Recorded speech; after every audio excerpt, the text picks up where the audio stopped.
بسم الله الرحمن الرحيم. الحمد لله رب العالمين، والصلاة والسلام على نبينا محمد وعلى آله وصحبه أجمعين.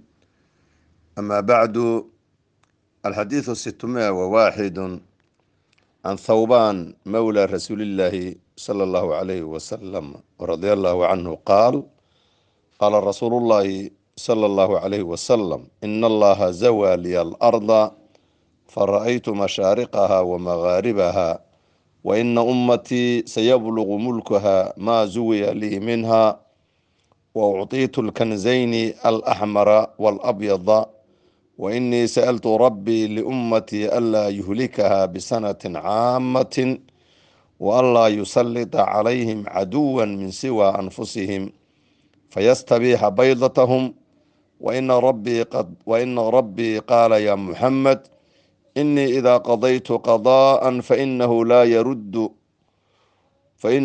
يرد، وإني أعطيتك لأمتك ألا أهلكهم بسنة عامة، وألا أسلط عليهم عدوا من سوى أنفسهم فيستبيح بيضتهم، ولو اجتمع عليهم من بأقدارها، أو قال من بين أقدارها، حتى يكون بعضهم يهلك بعضا ويسبي بعضهم بعضا. الحديث رواه مسلم وأبو داود والترمذي وابن ماجه، والحديث صحيح. إخوة الإسلام والإيمان، maanta taariikhda islaamka ay tahay tobankii bishii tobnaad shawaal sanadka 1443 islamarkaana waafaqsan 11kii bishii shanaad sanadka 2022. awalan waxaan ka raadligelinhayaa muddada dheer ee kitaabku maarata xadiidkeenu joogsaday. qayb fasax baanu ku jiray, marka bacd alciid mubaasharatan inaan isku soo noqdona ahayd. marka shawaalkii 6dii shawaal iyo waxyaabo ayaa maaragtay isku xigsaday iyo mashquul fara badan oo mashquulay. marka waxaan idinku hambalyeynhayaa mar labaad inaan hawadii dib ugu soo noqonnay. ilaahay subxaanahu wa tacaala bixamdillaahi wa fadlihi, dunidii dacalaheeda meel kastoo joogtaan ba khayr badan ayaan idin rajaynayaa. xadiidkeenni maalinlaha ahaa iyo maaragtay wadaadkii abulcayneyn ee bambaaso iyo kenya kasoo diri jiray. intaa kadib, ikhwatii fillaahi, runtii waxyaabahan u dahay qeyb weyn waxaa ka mid ahaa inaanu diinta mawaadicda aqlabkoodan ka wada hadalnay. lama dhammayn kara diinta, laakiin inaan wax badan ka hadalnay. wax quman intaan ka hadalnay inaan dib ugu celino mooyaane inaan maaragtay wax quman oo cusub oo hor leh oon ka hadlo baa iisoo degdegi waaye. saa darteed baan wax badan fiirfiirin hayay. marka insha allahu tacaala kolba wixii aan u arko inuu munaasab yahay ayaanu maaragtay insha allahu tacaala samaynayna. cinwaan waxaanu ka dhiganaynaa cashirkeenna aanu ku bilaabanayno oon isleeyahay waktigan xaaliga waxyaaba loo baahan yahay weeyaanoo rafculhimam, himooyinka in qofka inay kor loo qaado muslimiinta, oyna weligood duruufahan ayna ku jiraynin ilaahay subxaanahu wa tacaala uu ka saari. waxaanu leenahay almustaqbalu lilislaami walmuslimiin, mustaqbalka iyo aayaha dambe islaamka iyo muslimiinta ayaa iska leh, oo macnahoodu ay tahay dacfigan iyo tashatudkan iyo burburkan inay muslimiintu ka bixi doonto, oo maaragtay tamkiintii iyo dunida maamulkeeda gacanteeda uu dib ugu soo noqon doono. arrintaana waxaan anu idhi meehe saadiqulmasduuq nebi maxamed calayhi salaatu wasalaam warkiisi weeyaan iyo waxyigiisi. hadalkiisana nabigu waa waxyi weeyaan, wamaa yantiqu cani ilhawaa in huwa ilaa waxyun yuuxaa. waxaan aada uga xumahay in badanoo muslimiinta ka mid a taariikhda islaamka ma yaqaanaan, diintana in badan jahli bay kaga jiraan. weligood waxay malaynayaan muslimiintu inay dacfigan soo ahaan jireen, weligoodna ay sidan ku jirahayaan. ma ahe muslimiintu muddo dheer oo 1000 sano iyo wax dhan haddayna ka badnayn bay caalamka ka talin jireen. kadibna marka burbur baa ku dhacay ayaga sababkooda ay la yimaadeen. ilaahayna subxaanahu wa tacaala uu maaragtay u caddeeyey, nabigeennana markaa uu noo caddeeyey. haddana dib inay usoo noqonayso awoodoodii baa bishaarada nabigu noo sheegay. intaa markaan ka gudbo, xadiidkan waxaa soo saaray alimaamu muslim kitaabkiisa saxiixa, sidoo kale alimaamu tirmidi kitaabkiisa sunanka, alimaamu abu daawuud kitaabkiisa sunanka, alimaamu ibnu maaja kitaabkiisa sunanka iyo keyrkoodba. حديثكو وحديث آدي عظيم من حديث ثوبان أيالي هذا حديث كمان ردو صحيح مسلم صار وحديث ثابت وإن كان كلام السنة كيسة قاركود هذا اللي قليي لكن حديثكو حديث ثابت وصغن ما أرتي شغل بان رحمة الله عليه سنن ترمذي وماشي أنا حديث كسو حيقان إنه كسعينا يا رقمك حديثك لبكون هالبقل تضباطا يلح sidoo kale sunan ibnu maaja 3952 sidoo kale sunan abi daawud 4252 idan xadiidku sahih muslim uu soo saaray waa xadiid thaabit inta markaan ka gudbo macnaha xadiidka muxuu yahay nabigeena kaleey salaatu wasalaam thawban oo mawla rasuulilaahi rasuulku rag nin xoreeyay oo mawlihiisa ayaa wuxuu leeyahay rasuulku wuxuu kaleey salaatu wasalaam inna allaha alla zawa wa duubay wa ijmciyay لي أنا الأرض دولك يا الله إيسو جمعيه إيسو أروريي فرأيت وحان أركي مشارقها قرح كصبح هذه ومغاربها قرح دعي بان أركي مشرقي مغرب بان أركي وإن أمتي أمت يدونا محل شاهد كان وهلكن سيبلغ وحقاري دونا ملكها بقرطوية ذي حكم كذو ما زوي اللي وحي اللي يدوب منها حق وحي اللي إيسو جمعيه ملكي أمت يدونا بقرطوية ذي ما ملكه ذي إسلام وحقاري دونا inta ilaahay uu dhulka iga tusay dhulka oo dhan baa nabiga inta loo soo ururiyay qorraxda meesha ka soo baxday iyo meesha ka dhacday waa arkay inta aragaygu gaaray ayaa ummadayda mulkigeeda iyo boqortooyadeeda iyo xukunkeedana uu gaari doonaa buu waxa kale bishaara nabigu sheegay wacdaytu waxa la isiiyay alkanzayni labada kanzi baa la isiiyay labada kayd oo maxay yihiin al ahmaraki gududna iyo wal abyad ki cada ahmar iyo abdeed waxa loo jeedaa lacagti marka la isticmaalay oo silfarka iyo dahabka ahaa labada wadan ee waaweyna marka isticmaalayeen wa inni anuguna sa'altu waxaan weydiistay rabbigay li ummati ummadayda waxaan u weydiiyay alla yuhlika inuu sahalaagin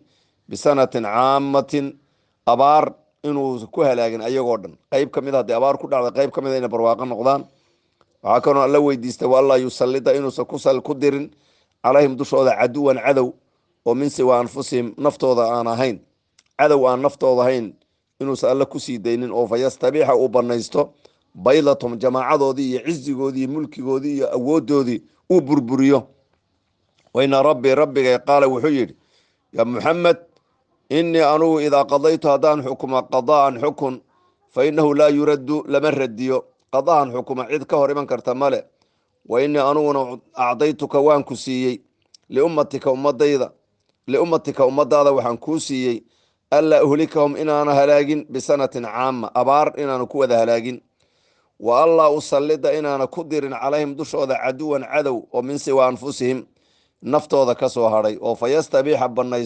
بيضتهم أود ذا يا جماعة ذا يا بقرطوية ذا عز وذا بربرية ولو اجتمع هبكل من عليهم دشوا ذا من بأقدارها أرض ذا لنعيال كذا وحا كنا لو ده بس وي ما دينه أو قال النبي وحوري من بين أقدارها أرض دنيا ذي دحدها وحا كنا لها سوب يمادين إني وحبا يلي كرين حتى يكون إله هذا بعضهم قاركود مسلمين يهلكم مذو بابئية بعضا قارك كلو دلوي ويسبه قفاشات صدا بعضهم قاركود بعضا قارك كله الحديث إخوة الإسلام والإيمان حديث كان وحديث أذو اللير ويان معاني آدي أذو بضان أيون وطا يعني عنوانك وحانو كدقنا المستقبل للإسلام والمسلمين مستقبلك يا آياتين كالدنبه الدنيا آخرة مسلمين تأيي وحوصنا هذا إسلام كيا إسكاله ضعفي هلا مرؤية بربر لكن وحا كدنبين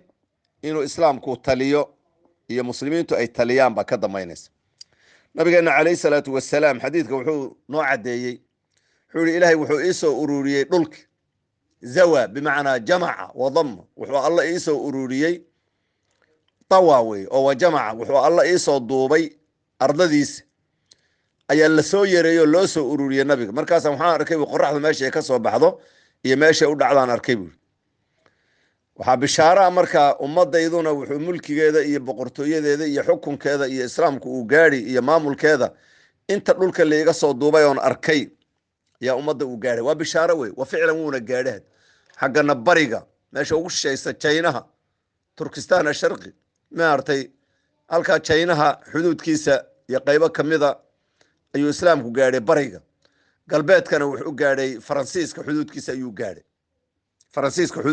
gaaray janeef beri aanu tagnay, swisra beri aanu tagnay, dowre aanu tagnay ama mu'tamar. rag ka mida waxay noo sheegeen inay dhaheen nimanka dadkan wadanka taariikhaan waxay noogu sheegeen inay maaragtay ciidamada muslimiinta sahankooda janeefo dusheeda ay mareen, buurahaas aad u dheere maaragtay faransiis intay ka soo baxaan halkaa marahay inay fardihii muslimiinta sahanaan ay ku mareen. idan xaggana halkaasay gaadheen, dhinacna waxay gaadheen maaragtay jaynaha iyo xuduudkooda halkaasay gaadheen, dhinacna talyaaniga maalta iyo halkan ayay gaadheen. marka sidaasuu islaamku markaa u gaadhay, waanu gaadhi doonaa insha allahu tacaala. markaasaa nabigu wuxuu yihi calayhi salaatu wasalaam, waxaa la isiiyey labada kanzi baa lasiiyey, alaxmar walabyad. labada kanzi waxaa loo jeedaa labada lacagood ee waktigaa la isticmaalhayey oo dahab iyo silfar ahaa. marka labada boqortooyaana kala isticmaali jireen. boqortooyada furus la dhihi jiray, bersia nimankan maarata asiyaanka oo maarata iran ay madaxda u ahayd waxay isticmaalaan, kisraba boqorkooda la dhihi jiray. abyadka silfar baa lacagtoodu ahayd. axmarkana waxay ahayd reer galbeedka, nimankii reer rum oo qustantiniya xaggan bariga dhinacan hadda turkiga, qustantini meesha istanbul iyo caasimadoodu ahayd, sham iyo dhulkaasna ay haysteen, dahab bay isticmaali jireen lacagtooda. labadaa boqortooyo midna furus ka soo jeeday, midna reer yurub ka soo jeeday. midda furus ka soo jeeday boqorkooda waxaa la dhihi jiray kisra baa la dhihi jiray, lacagtoodana silfar bay ahayd. midda ka soo jeeda kisrana maarata ruumna wuxuu ahaa boqorkooda qaysar baa la dhihi jiray, lacagta isticmaalaan dahab ahayd.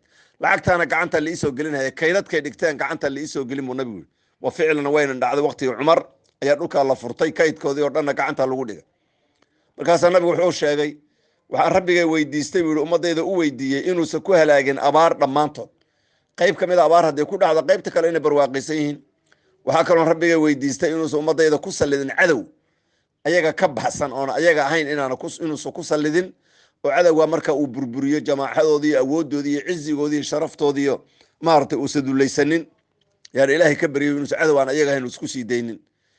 markaasaa wuxuu yidhi nabiga calayhi salaatu wasalaam, rabbigay wuxuu yidhi, yaa maxamed, anigu haddaan xukumo xukunkaa wax ka hor iman kara ma jirto, fa inahu laa yuraddu, lama radiyo. waana ku siiyey, acdaytuka liummatika, ummadaada waxaan kuu siiyey inaan maaragtay wax adeeg weydiisatay inaana abaar dhammaantood ku halaagin. meelaha qaarkood waa laga yaaba abaara inay ku dhacaan, laakiin dhammaantood inaan abaar ku halaagin, taas waan ku siiyey.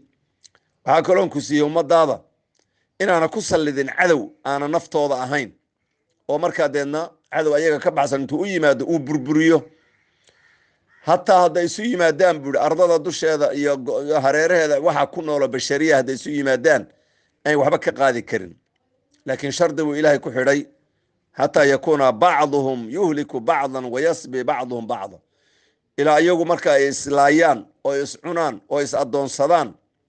maaragtay haddayna arrinka ayagu samaynin cadow kuma sallidahay, laakiin marka ayagu iskhilaafaan oo isdilaan oo qaarkood qaarka kale awood u sheegto oo dhexdooda waxaa dhaco, markaa cadow baa lagu sallidi. cadow waa imanhaya, ka faa'iidaysanhaya khilaafka iskhilaafeen iyo midnimo la-aantooda iyo burburkooda intuu ka faa'iidaysto qabsanhaya, markaasuu qoloba meel ku xidhanhaya. markaas xataa yakuuna bacduhum yuhliku bacdan wayasbi bacduhum bacdaa, bimacnaa waxaa laga dhigay uu ilaahay ku xidhay inaanu uusan ku sallidaynin ummadda nebi maxamed cadow aan naftooda ahayn ilaa ayagu iska laayaan.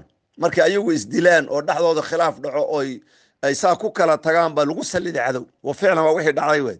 khilaafa alislaamiya markay burburtay, ummaddu kala tageen, carab iyo cajam loo kala baxay, carabtii sii kala burburtay, ninba dhinac u kacay, cadow baa lagu salliday. isticmaar baa yimid, gaalaa yimaadeen, markaasa xuduudda loo kala sameeyey, qolo kastaba meel baa lagu xidhay. laakiin bishaarada nabigu noo sheegayo insha allahu tacaala wayna soo noqon doontaa. mar labaad bay ummaddu dib usoo noolaan doontaa, awoodna ay yeelan doontaa, caalamkana ay ka talin doontaa. khiyaal iyo sheeke mehe, waa waxyi nabiga calayhi salaatu wasalaam ka warram. idan ikhwatii filaahi, xadiidkan dheerarka badan fawaa'id badanna wuu leeyahay, waktigaas uusan u dheeraanin. maxalu shaahidkan oga dan lahaa waxaa weeye, wa ina ummatii sayablugu mulkaha maa zuwiya lii minhaa, ummadayda boqortooyadeeda iyo xukunkeeda iyo maamulkeeda wuxuu gaadhi inta dhulkan la iga duubay aan ka arkay. mashriq iyo maqrib buu gaadhi doonaa. wa ficlanna waxaa weeye wayna gaadheen, wayna gaadhi doonaan. idan waxaan leeyahay dadka muslimiinta ah eena aqoonta diinta u lahayn, diintooda ha barteen iyo taariikhda islaamka. weligood ummadda muslimiinta sidan mayna ahayn. burburkan iyo dacfigan kumayna jirin. muddo dheer bay awood lahaayeenoo bari iyo galbeedba ay ka telin jireen. reer galbeedku marbay jizyada ay istanbul geyn jireen oo la karbaashi jiray haddii lasoo daahan. marbaa reer galbeedka scholarship la siin jiray oo baryi jireen muslimiinta in scholarship loo siiyo. marbay reer galbeedku qofkooda carabiga ku hadla dabaqada sare loo arki jiray oo la dhihi jiray hebel waa nin muthaqaf oo mutacalima lianno carabi buu ku hadlahayaa. shaatiyaalka iyo fanaanadahay qabaan carabi dusha ay kaga qoraan jireen oo loo arki jiray marka inay yihiin dad sarsare.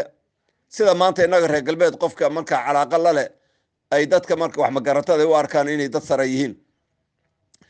idan ikhwatii filaahi, aad iyo aad runtii maarata taariikhdeena dib ugu noqda akhriya. idan xadiidka bishaaradaasuu nabigu noo xumbaarsan yahay. xadiidka bishaaradaasuu xumbaarsan yahay inuu ummadda nebi maxamed ay gaari doonto, wayna gaari doontaa, wa ficlan wayna dhacday. kanzigii cumar bin khadaab waqtigiisii ayaa furus iyo ruumba la furtay. markaasaa kaydkoodii lacagtoodii dahabkii iyo silfarkiiba maaragtay bangiga islaamka la dhigay. intan oo dhanba waa wax dhacay wey, wayna dhici doontaa insha allahu tacaala. boqortooyada muslimiinta iyo awoodooda way soo noqon doontaa. ilaahi subxaanahu wa tacala waxaan weydiisanaynaa biasmaa alxusna wa sifaati alculaa inuu xaqana tuso nugu nirsaaqa xaqa raacitaankiisa. hal mar baan xadiidka lafdigiisa akrinhayaa. alxadiidu 601 can thawbaan radia allahu canhu qaal qaala rasuulu llahi sala allahu alayhi wasalam ina allaha zawaa liya alarda fara'aytu mashaariqaha wa magaaribaha wa ina ummatii sayablugu mulkaha ma zuwiya lii minha وأعطيت الكنزين الأحمر والأبيض وإني سألت ربي لأمتي ألا يهلكها بسنة عامة وألا يسلط عليهم عدوا من سوى أنفسهم فيستبيح بيضتهم وإن ربي قال يا محمد إني إذا قضيت قضاء فإنه لا يرد وإني أعطيتك لأمتك ألا أهلكهم بسنة عامة وألا أسلط عليهم عدوا من سوى أنفسهم فيستبيح بيضتهم ولو اجتمع عليهم من بأقدارها أو قال من بين أقدارها حتى يكون بعضهم يهلك بعضا ويسبي بعضهم بعضا.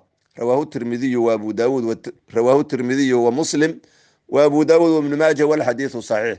هذا وصلى الله على نبينا محمد وعلى آله وصحبه أجمعين والسلام عليكم ورحمة الله وبركاته.